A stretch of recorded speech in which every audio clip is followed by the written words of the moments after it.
Avant de plonger dans cette histoire incroyable, pensez à vous abonner à la chaîne et à activer la cloche. Ici, chaque récit a quelque chose à dire, et vous ne voudrez pas en manquer un seul. Je pensais que je faisais ce qu'il fallait. Chaque mois, je lui annonçais que ma pension était de 11 000, un chiffre que je jugeais suffisant pour qu'il ne s'inquiète pas, ou pour qu'il ne rêve pas trop grand. Mais en vérité, je recevais 47 000. Un mensonge, simple en apparence, mais qui me rongeait à petit feu. Je voyais son visage s'illuminer à chaque fois qu'il me parlait de ses projets, de ses études, de ses rêves.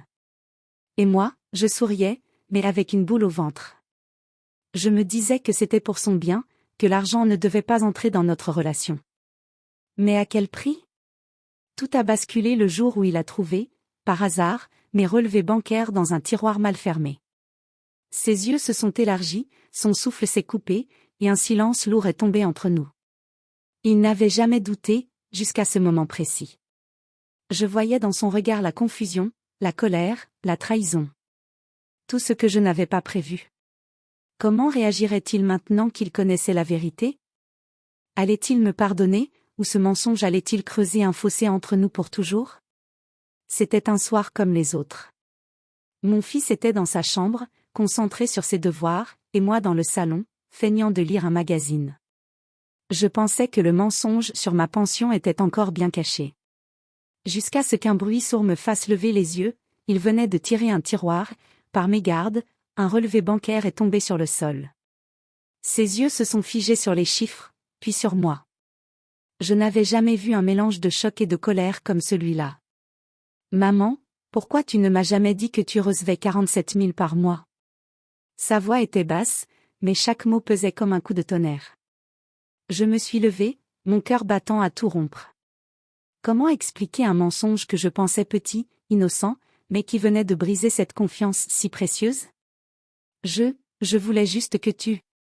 Ma voix s'est brisée. Les mots me manquaient. Il a reculé d'un pas, les larmes aux yeux. Tu me fais passer pour quoi?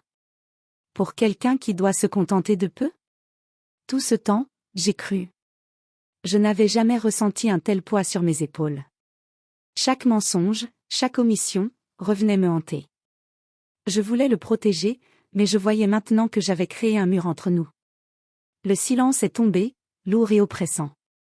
Et je savais que, peu importe ce que je dirais ensuite, notre relation venait de changer à jamais.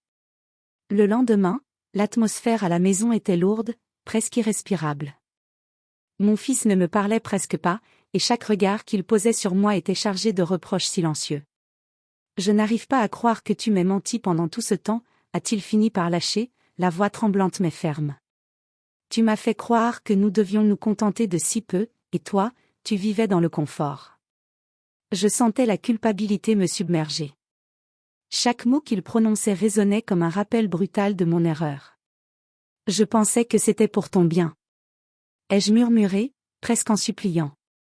Il a secoué la tête, le regard rempli de déception. Pour mon bien? Tu as décidé à ma place ce qui était bon pour moi? Tu m'as privé de la vérité, de la confiance que j'avais en toi. Je me suis approchée de lui, hésitante. Je voulais le toucher, le prendre dans mes bras, mais la colère dans ses yeux m'arrêtait. Je voulais te protéger de l'argent, des complications. Protéger, a-t-il éclaté. Tu m'as menti. C'est ça que tu appelles protéger? Le silence est retombé, lourd et pesant. Je voyais qu'il était blessé, que la confiance que nous avions construite était fissurée. Et pour la première fois, je réalisais que mes intentions, aussi bonnes soient-elles, ne suffisaient pas à réparer la douleur que je venais de lui infliger. Les jours suivants, la maison semblait glaciale. Mon fils évitait même mon regard, comme si chaque rencontre risquait de raviver la colère qu'il avait ressentie. Chaque repas était silencieux, chaque mot pesait. Un soir, il est entré dans le salon, les poings serrés, le visage fermé. Il faut qu'on parle, dit-il, sans m'offrir un sourire. Je savais que ce moment allait décider de l'avenir de notre relation. Je comprends que tu voulais me protéger, a-t-il commencé, la voix tremblante. Mais mentir, ça brise tout. La confiance, maman. Comment je peux encore te croire? J'ai senti les larmes monter. Je ne voulais pas te blesser, je pensais que c'était pour ton bien. Il s'est levé brusquement, tournant la tête. Pour mon bien? Tu as pris une décision sur ma vie sans me consulter. Tout ce que j'ai cru, tout ce que j'ai projeté, ça reposait sur un mensonge. Je me suis approchée, mais il a reculé d'un pas, le regard plein de douleur. Je ne sais pas si je peux te pardonner, pas tout de suite. Le silence est tombé, lourd et étouffant. Je sentais que le fossé entre nous venait de s'élargir. Chaque mensonge que je croyais insignifiant avait creusé un trou dans notre relation. Et je me suis rendu compte que réparer cette confiance allait demander plus que des mots, il fallait du temps, de la patience, et surtout, la preuve que je n'avais jamais cessé de l'aimer. Les jours suivants furent remplis de silence pesant et de petits gestes hésitants. Je savais que je devais lui prouver, non seulement avec des mots, mais avec des actions, que mon amour pour lui était sincère et que mon mensonge ne venait que d'un désir maladroit de le protéger. Un soir, je l'ai trouvé dans sa chambre, les yeux fixés sur ses cahiers. Je me suis assise à côté de lui, doucement, sans le presser. « Écoute, je sais que je t'ai trahi, » ai-je murmuré. « Et je comprends que tu sois en colère. Mais je veux que tu saches une chose, tout ce que j'ai fait, je l'ai fait parce que je t'aime. » Il a levé les yeux, encore méfiant, mais je voyais une lueur de curiosité, peut-être même de pardon. J'ai cru que j'avais besoin de te protéger, mais j'ai compris que ce que tu avais besoin, c'était de la vérité, ai-je ajouté. Un long silence est tombé, mais cette fois, il n'était pas lourd, il était rempli de réflexion. Puis, lentement, il a murmuré, « Je crois que je commence à comprendre. Ce n'était pas facile pour toi non plus, hein ?» Je lui ai pris la main, avec douceur. « Non, ce n'était pas facile, mais je veux qu'on reparte de zéro. » Ensemble, avec honnêteté cette fois. Un sourire timide est apparu sur son visage, et pour la première fois depuis des jours, je l'ai senti près de moi, sans mur entre nous. Le pardon n'était pas complet, mais il commençait à guérir nos blessures.